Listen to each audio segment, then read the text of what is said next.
Lamine Yamal. C'est un peu le résumé du match, j'ai envie de dire. Analyse, c'est parti.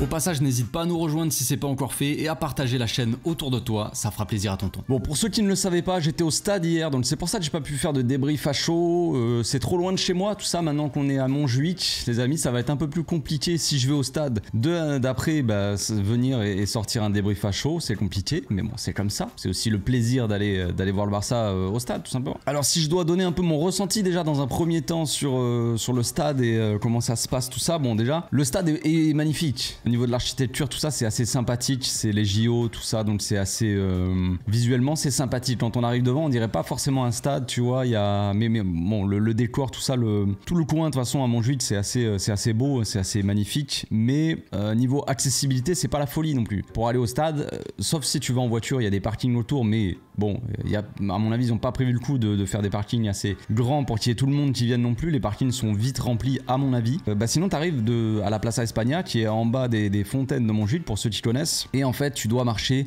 de la Plaza España jusqu'au stade. C'est à peu près 20 minutes de marche. Donc ça passe relativement vite, j'ai envie de dire. Tu te balades, tu regardes un peu le décor, le coin, c'est plutôt sympathique.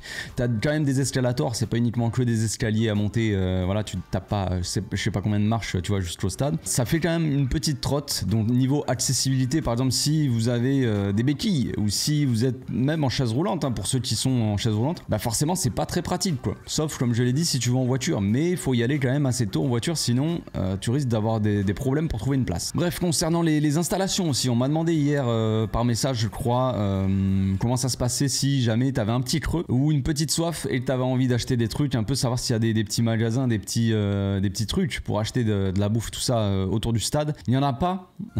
Il n'y en a pas. Déjà de base, en fait, il n'y en a pas forcément. Il y a un snack qui est un peu plus bas, tu vois, mais il est blindé de monde du coup maintenant. Déjà d'habitude il y a quand même pas mal de monde, mais là avec les jours de match, à mon avis, c'est encore plus blindé. Il n'y a pas de petites supérettes, tout ça, les supérettes, les supermercates, ils sont à la Plaza España, donc finalement tout en bas du truc. Mais autour du stade, il y a rien, c'est le désert concrètement. C'est une cité sportive, tout ça. Il n'y a pas de magasin, il n'y a pas de trucs comme ça. Donc le Barça a mis en place quand même des petits stands de burgers, des trucs de bouffe, des trucs de bière aussi. Estrella, qui est le sponsor principal du Barça. Il y a pas mal de choses autour, mais du coup ça coûte un peu cher, j'imagine. Je suis pas allé, mais j'imagine que ça coûte un petit peu cher. C'est des trucs du club, donc vous allez prendre un petit sandwich comme ça, un petit sandwich baguette comme ça va vous coûter 5 balles. C'est voilà, logiquement c'est à peu près ça. Si vous voulez acheter des trucs à bouffer, tout ça, il va falloir quand même faire la queue pendant un petit moment, parce qu'il y a pas mal de monde, mine de rien. Il n'y a pas 1 million de stands non plus. Donc moi, quand je suis arrivé à peu près 1 heure avant le match, et franchement il y avait quand même beaucoup de monde au stand. Le truc de burger, c'était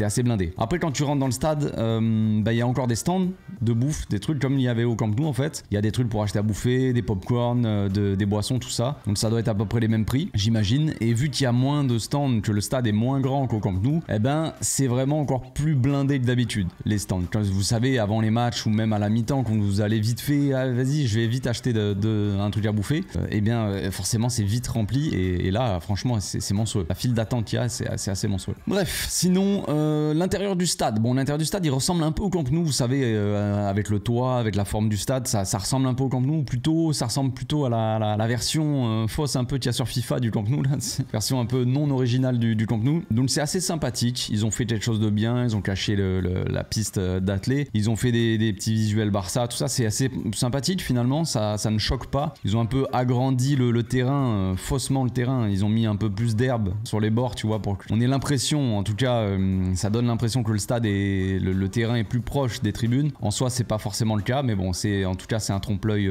assez intéressant, ça marche, j'ai envie de dire. Après, moi ce qui me choque le plus là-dedans, forcément, c'est l'ambiance. L'ambiance, elle est zéro. Malheureusement, vous le savez, pour ceux qui sont venus voir certains matchs, forcément si vous venez voir des classicos, il y a quand même de l'ambiance. Si vous allez voir un Barça Getafe en plein milieu de l'après-midi, il y a généralement un peu moins de monde, c'est un peu plus calme. je pense. Le Camp Nou n'est pas réputé pour avoir une ambiance monstrueuse non plus tout le temps, parce qu'il y a beaucoup de touristes, parce qu'il y a beaucoup de gens comme ça qui viennent ponctuellement. Donc forcément, ils connaissent pas les chants, des trucs comme ça. Mais ce qu'il y a toujours, c'est la grada animation. C'est la grada, ceux qui font les chants tout le temps, avec leur tam-tam, leur tambour, leur truc. Ils font les chants du Barça, c'est eux qui mettent l'ambiance, c'est eux qui lancent les chants, c'est eux qui lancent les trucs, tu vois, dans le stade. Et là, en fait, ils étaient pas là.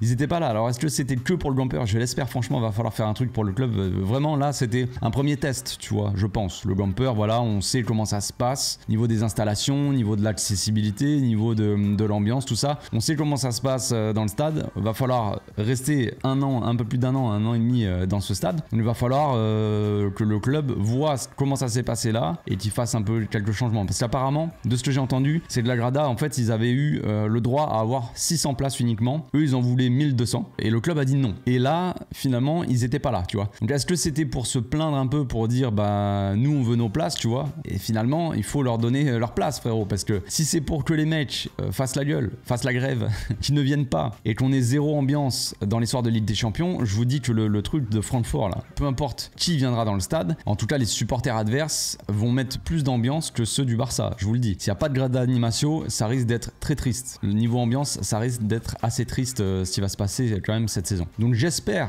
que en Liga, en championnat, en Ligue des Champions, en compétition officielle, ça sera différent. Mais il va vraiment falloir que le club se bouge un petit peu là-dessus, parce que là, franchement, je vais vous montrer quelques extraits du match, mais on entend les joueurs crier en fait. Alors le seul moment où vraiment il y a eu de l'ambiance, c'est à la fin de match, quand Lamine est rentré et qu'il a mis le feu au terrain, évidemment. Mais ça, c'est assez logique.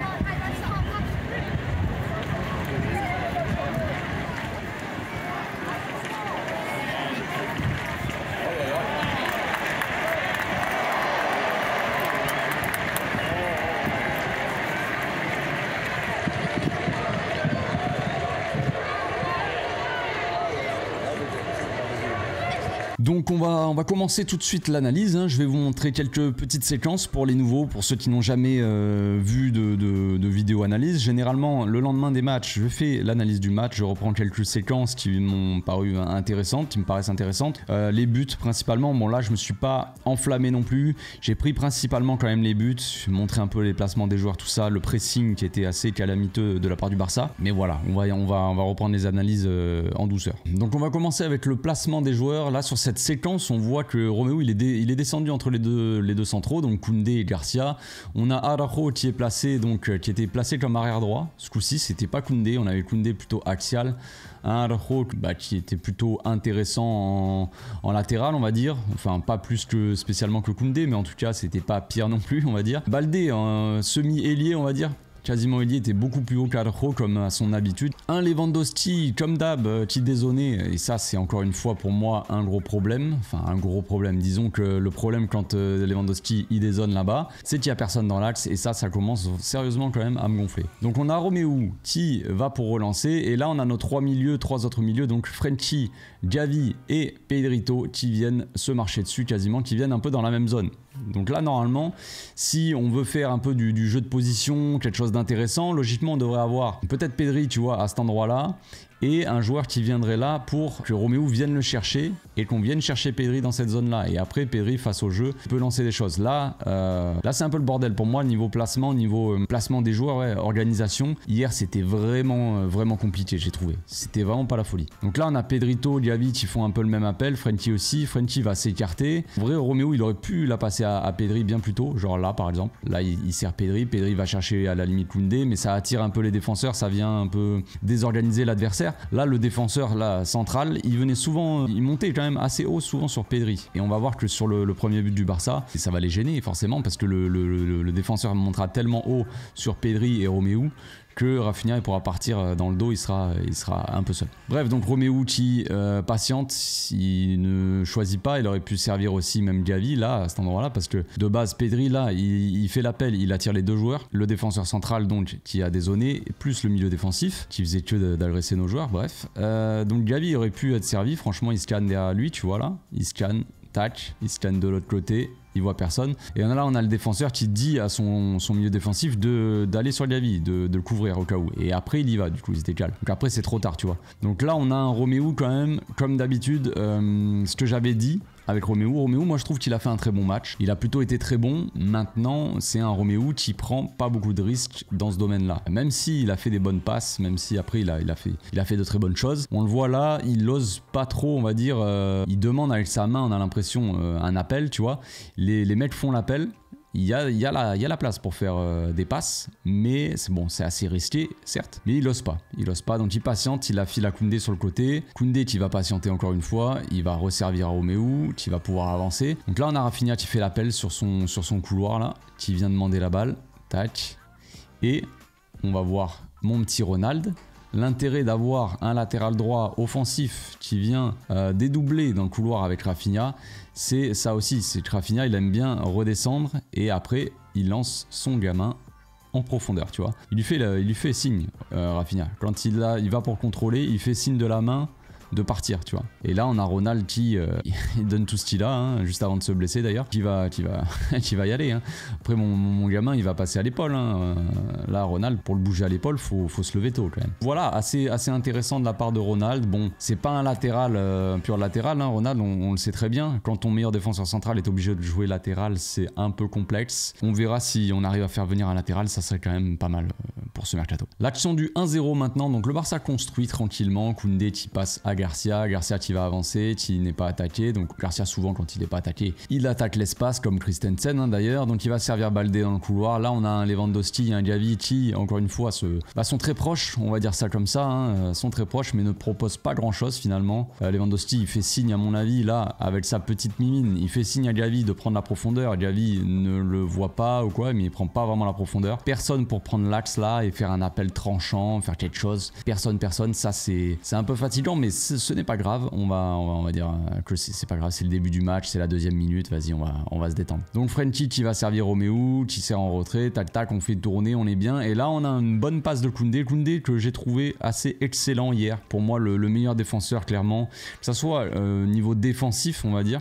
Même si, bon, certaines fois il peut faire quelques erreurs quand même. Que ça soit défensif ou offensivement, il a fait vraiment un très bon travail dans les relances, dans les passes. On va le voir de toute façon, quasiment sur tous les buts, il est à l'origine d'une passe. Là encore une fois, au lieu de servir, il pourrait servir tranquillement Araujo qui est seul, mais il va aller chercher toujours plus loin. C'est ce qu'il faisait déjà la saison dernière quand il était à droite. Il allait chercher souvent dans l'axe Pedrito. Et là, le fait qu'il soit axial, il a peut-être plus de place, tu vois, plus de facilité, on va dire, à trouver Pedri, parce que il y a cette ligne de passe là avec l'ailier qui vient, il sait pas s'il doit monter presser Ronald ou couvrir la passe pour l'ailier, et donc il y a Pedrito qui se retrouve seul. Donc là Koundé très intéressant là-dedans, qui hésite pas 150 ans et qui fait la passe à Pedrito. Pedri, bon, là c'est clairement du jeu de position en totale détente. Pedri qui va donc servir Romeu face au jeu. Pedri qui est pressé, hein, qui sent que l'autre le défenseur central vient presser sur lui, donc il sert Romeu face au jeu. Romeu qui va attaquer l'espace et qui va nous servir d'un petit extérieur droit dont il a le secret, mon petit Ronald. Après, que se passe-t-il? Eh bien on voit Rafinha qui fait l'appel, tout simplement. Rafinha comme souvent, hein, qui fait beaucoup d'appels dans la profondeur, c'est assez intéressant. Pedrito qui l'a vu, hein, clairement il a vu Rafinha faire l'appel en profondeur, il pense que Romeu va le servir, et Pedri en une touche il aurait servi dans la profondeur Rafinha concrètement je pense. Romeu qui patiente un petit peu, qui tergiverse peut-être un peu trop, mais la solution s'ouvre sous ses yeux, j'ai envie de dire. Reguilón, il sait pas trop s'il doit couvrir, il voit que Rafinha c'est trop tard, il se dit je vais sortir peut-être sur Romeu. Le défenseur central qui était monté sur Pedrito de base, on le voit ici, comme je vous l'ai dit tout à l'heure, il montait souvent mettre le pressing sur Pedri, du coup ça laissait quand même une zone assez intéressante ici. Si le latéral se foire, le défenseur central, lui c'est un peu trop tard pour lui. Donc Romeu qui sert dans la profondeur, Rafinha qui part, et après ça fait toute la différence, hein. On joue un 3 contre 3, on joue bien le coup, Rafinha joue plutôt bien le coup, hein. Rafinha franchement c'est pas très compliqué frérot, on te demande pas de dribbler comme Neymar, comme Messi, comme qui tu veux frère, on te demande juste de faire des choses simples. simple et d'être efficace dans ce que tu fais tout simplement. Et c'est là que Rafinha il fait du bon taf aussi, c'est que il va pas aller dribbler, il a fait certes un crochet quoi, mais c'est tout. Mais après il voit rapidement Lewandowski, bon après c'est très mal défendu, hein. Lewandowski il dit à Rafinha de la passer à Gavi carrément, je sais pas pourquoi, mais peut-être il ne croit pas en sa passe, mais on a Gavi qui fait l'appel à l'entrée de la surface, c'est assez mal défendu de la part de Tottenham, c'est pas trop ce qu'il fait. Alors oui il va pas écarter à fond et voilà, mais quand même un minimum, là il est beaucoup trop loin de Lewandowski, c'est assez mal joué. Rafinha qui à moitié en arrière, à moitié en tombant, genre basculant, il fait une petite passe des familles, puis Lewandowski après il finit magnifiquement, donc ça fait 1-0, au bout de 2 minutes on se dit c'est parti, on va leur marcher dessus. Le Barça hier n'était franchement pas fameux en termes d'organisation, c'était un peu n'importe quoi ce qu'on a vu. Donc là on a Tottenham qui se ressort assez facilement d'un pressing. En fait concrètement le Barça ils ont bien joué les 20 premières minutes, on a bien pressé peut-être les 20 premières minutes, mais très rapidement après on était un peu, c'était un peu le bordel. Je sais pas si on était KO physiquement, ce serait pas normal quand même. Je sais pas si on n'avait pas envie, tout simplement, ou si c'était juste du grand n'importe quoi. Mais voilà, on a Tottenham, la balade de Lo Celso que je trouve intéressant, que j'ai trouvé intéressant dans ce match-là, qui pourrait faire beaucoup de bien au Barça finalement, comme je l'ai déjà dit. La balade de Lo Celso qui vient, qui est pas pressé, hein, Lewandowski, on sait pas ce qu'il fait, il est en vacaciones. Lo Celso donc qui est servi, il voit déjà je crois que c'est Bissouma, ou enfin bref, le numéro 8, qui est tout seul. Pedri, qui le voit peut-être un peu trop tard aussi, qui va pas couvrir l'angle de passe. Il est solo, il avance. Lo Celso qui encore une fois vient proposer, qui attaque l'espace, il y a personne. C'est le désert là. Rafinha qui revient mais c'est un peu trop tard. Pedri forcément il était monté pressé, il était venu faire le pressing sur le 6 dans le couloir de Rafinha, donc forcément il n'y a plus personne dans l'axe. Romeu qui avait suivi le joueur. Lo Celso qui continue donc, qui sert Reguilón tranquillement. Reguilón qui sert il me semble bien Perisic. Et là on a vu en fait une chose assez spéciale hier, c'est que dans notre couloir droit c'était porte ouverte. Je sais pas comment c'est possible qu'il passe aussi facilement, mais que ce soit avec Ronald ou avec Sergio Roberto, c'était la même. Les deux buts de Tottenham c'est quasiment un peu les mêmes, ça vient du même couloir, les mecs sont pas attaqués, il y a rien quoi. Donc là le Reguilón il part complètement seul. Perisic qui est Araujo qui est trop loin de Perisic. D'un côté il y a Reguilón dans son dos, d'un côté il y a Perisic qui est trop loin, il est trop loin de tout en fait. Il peut pas faire grand chose, pas intervenir, donc il reste bloqué un peu. Reguilón qui est lancé dans la profondeur tranquillement, Koundé qui restait dans l'axe en fait. Peut-être que Romeu tu vois aurait dû venir descendre un petit peu, mais bon il était obligé de marquer un peu Lo Celso, mais on va voir que finalement il marquera pas Lo Celso. Koundé qui est un peu trop loin de l'action pour venir faire quoi que ce soit, pour intervenir, et là on a Lo Celso encore une fois, hein, donc le mec qui était au départ de l'action à relancer devant sa surface, il arrive dans la surface adverse au point de penalty et bon il y a 2 doigts de marquer poteau. Mais là on voit concrètement aussi le problème, c'est que de base là on a ce groupe là qui on va dire défend. Rafinha, bon, qui est un peu trop loin de l'action, on va dire, ça sert à rien qu'il revienne en courant, il fera pas grand chose. Mais on a surtout Frenkie et Gavi qui sont en train de marcher tranquillement en balade, main dans les poches. Et forcément, bon, Gavi, lui, toujours du genre à quand même revenir à faire un peu d'effort. Mais concrètement, là, il y a un gros problème.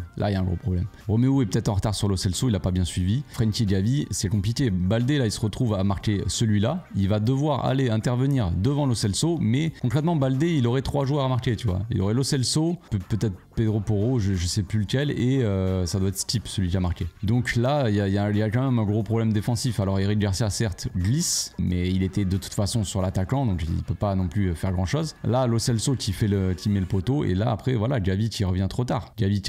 C'est pas forcément peut-être la faute uniquement de Gavi. Pour moi, c'est pas la faute de Frenkie, la faute de Gavi, c'est vraiment une organisation catastrophique en fait. C'est catastrophique. Manque d'effort et d'organisation. On se fait prendre dans le couloir, genre beaucoup trop facilement. Le mec il dédouble tranquille, là un boulevard tranquille pour centrer. Romeu aussi qui couvre pas très bien l'axe. Voilà, collectivement c'est une catastrophe. Et ça fait 1-1. Donc sur l'action du deuxième but de Tottenham, un centre de Pedro Porro, je crois, dégagé par Koundé donc. Et là on a une masterclass de Frenkie, je sais pas ce qu'il fout. Voilà.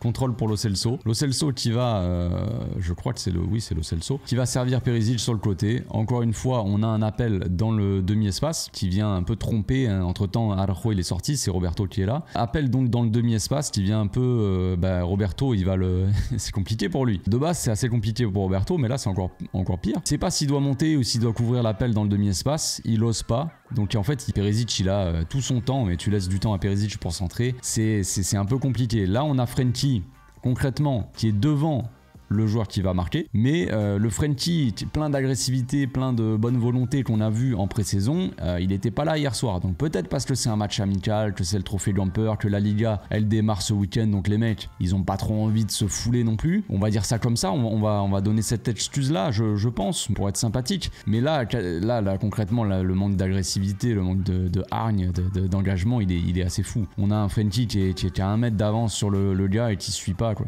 on prend un but de la tête. C'est trop facile. Les mecs, ils ont la place. T'as lui qui fait l'appel. Il n'est pas suivi. Donc Roberto, il sait pas ce qu'il doit faire. Il peut pas monter. Est-ce que c'est vraiment la faute de Roberto? Bon, on va dire que il sait pas quoi faire. Il sait pas quoi faire sur le coup. C'est mal défendu de sa part. Mais encore une fois, c'est assez collectif. Manque d'agressivité, manque d'engagement, manque d'organisation. C'est pas beau. C'est pas beau. Donc évidemment, on va quand même attendre la fin du match. 10 minutes de la fin. Lamine rentre, que Fermin Lopez rentre, que Abdé rentre, que Ansu Fati rentre. Tout ce beau monde, tous ces petits jeunes qui viennent tout simplement apporter un peu de folie dans ce match-là. On a une équipe qui peut-être sûre de sa force, j'ai envie de dire. Quelle force? Vous allez me dire, je ne sais pas. Mais qui a l'air sûre d'elle et qui se complaît dans sa médiocrité offensive. En tout cas, un Lewandowski qui franchement, qui moi me déçoit fortement dans cette pré-saison. Va falloir vraiment qu'il se bouge le fion parce que là, franchement, ça, je trouve ça assez inquiétant de la part de Lewandowski. Mais il n'y a pas que Lewandowski. Donc là, on a un Lamine Yamal qui vient de rentrer, un Lamine qui a peut-être besoin de prouver de toute façon. C'est bon, il est très jeune. Mais là, en 10 minutes, il nous a montré quand même pourquoi on aime aussi le football, tout simplement. Donc Koundé, je crois que c'est Koundé, on verra après, qui lance en profondeur Lamine Yamal qui était à la limite du hors-jeu. Et voilà, il attaque l'espace, pas de problème. On a un Ferran Torres. Là concrètement, sur cette action, on va le voir après, mais on a fait rentrer que des attaquants.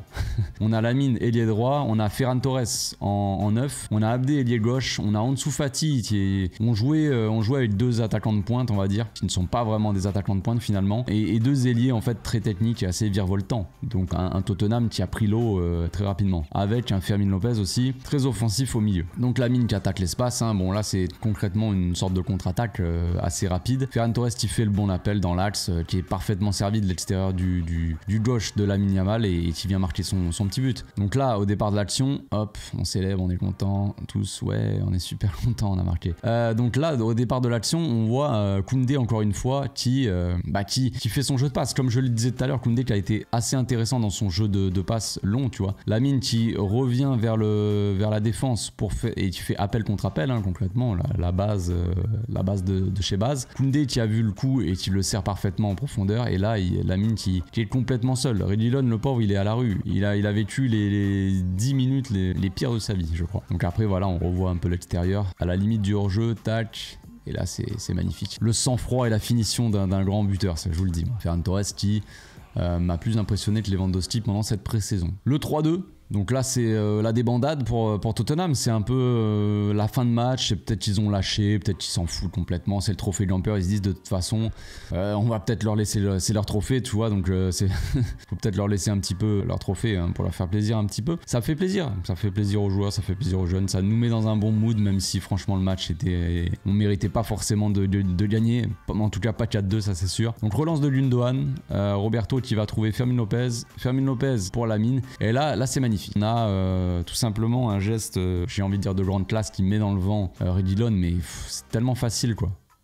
On a c'est juste, c'est pas grand chose en soi, mais ça fait toute la différence. Lamine, c'est pas un mec très rapide en soi, très rapide en pointe de vitesse. C'est pas un mec qui va prendre de vitesse les mecs là, il va pas aller dribbler. C'est pas Lionel Messi, tu vois, qui cavalait dans tous les sens quand il a démarré, parce que forcément tout le monde le compare à Messi. Mais en soi, c'est pas la même chose. Mais techniquement, il est tellement au-dessus et il fait tellement des gestes techniques à l'instinct. C'est des trucs assez faciles finalement, assez simples. C'est pas des gestes techniques hyper très compliqués à faire, mais c'est toujours le geste juste. On prend toujours à contre-pied le défenseur, tout ça. Le défenseur, c'est pas vraiment ce qu'il va faire, et ça, c'est c'est quand même assez beau de voir ça quand tu sais que le gars il a à peine 16 ans quoi. Donc là il va servir dans l'entrejeu Ferran Torres, et on a Ansu Fati, comme je l'ai dit tout à l'heure, vu qu'on a Ansu Fati et Ferran Torres, bah les mecs derrière ils ont une défense à 4, ils savent plus trop comment défendre. Ansu Fati qui prend l'axe, qui fait l'appel, Ferran Torres qui lui sert bon, la passe elle est pas folle en soi, quand tu vois le défenseur là, je te dis, il aurait très bien pu intervenir, j'ai l'impression qu'il a un peu laissé Ansu Fati passer, genre il ralentit et tout, franchement c'est détente totale quoi, les mecs ils sont, je sais pas trop ce qu'ils font.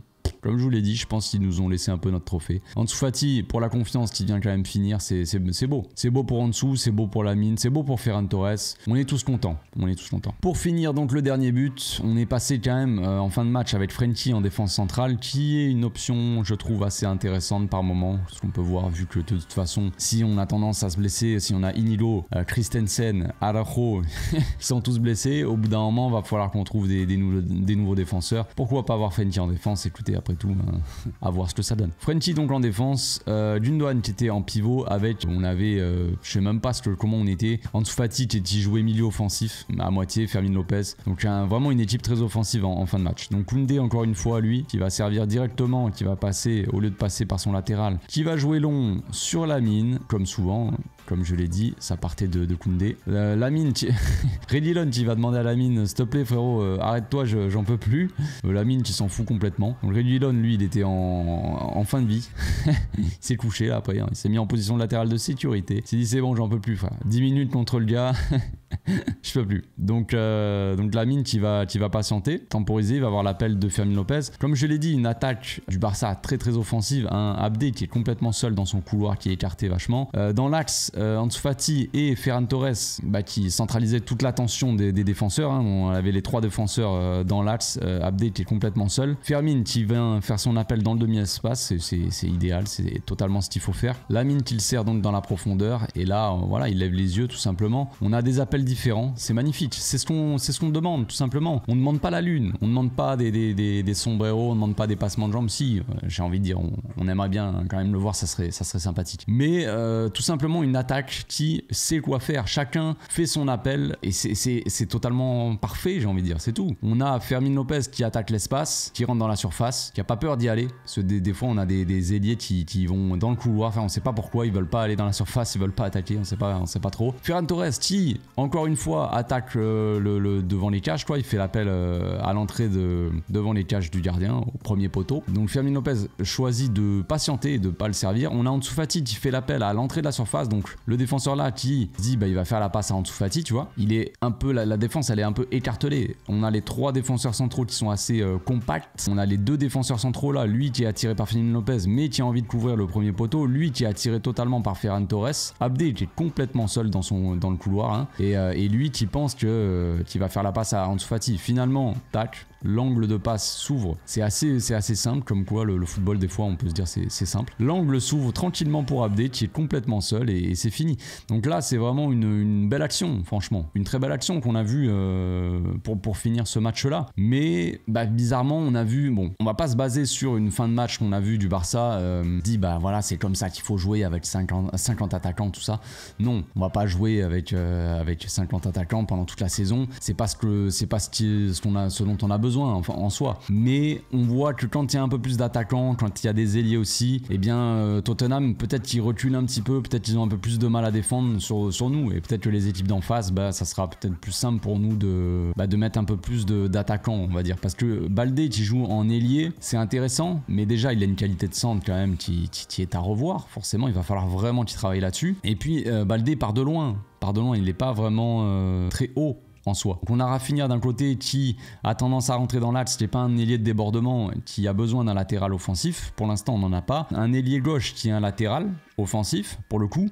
Quand on fait jouer Gavi là pour le coup, même si je pense que Gavi ne sera pas forcément titulaire cette saison, je pense que ça va être vraiment double pivot Oriol Romeu, Frenkie, et on a les milieux offensifs, ça sera Gundogan et Pedri je pense. Et bien quand on a Gavi c'est un peu plus compliqué, j'ai l'impression que Gavi, Lewandowski se marchent un peu dessus. J'ai hâte de voir quand même les combinaisons, les automatismes un peu, les connexions Gundogan, Pedri, Lewandowski. J'ai quand même hâte de voir ça. Pour l'instant, on n'a pas pu beaucoup le voir dans cette pré-saison, donc on verra en début de saison. Ce match-là, il est sympa, on l'a gagné, c'est cool. 4-2, ça met un peu de baume au cœur. On a gagné un premier trophée. Bon, vous savez très bien que c'est un trophée du club, c'est un match amical, hein. Mais il va falloir vraiment, c'est une petite sonnette d'alarme aussi ce qu'on a vu dans ce match-là. Il faut que Xavi trouve des solutions offensives parce que concrètement, la saison dernière, on a vu une équipe défensivement qui était assez forte, assez bonne, bien en place, tout ça, un bon pressing, tout ça. Là, dans ce match-là, c'est pas du tout ce qu'on a vu. On a vu une équipe défensivement qui était assez fébrile, qui, au niveau de l'organisation du pressing, c'était cataclysmique. On s'est pris des buts très faciles. Alors là, c'est Tottenham, certes, c'est pas une équipe non plus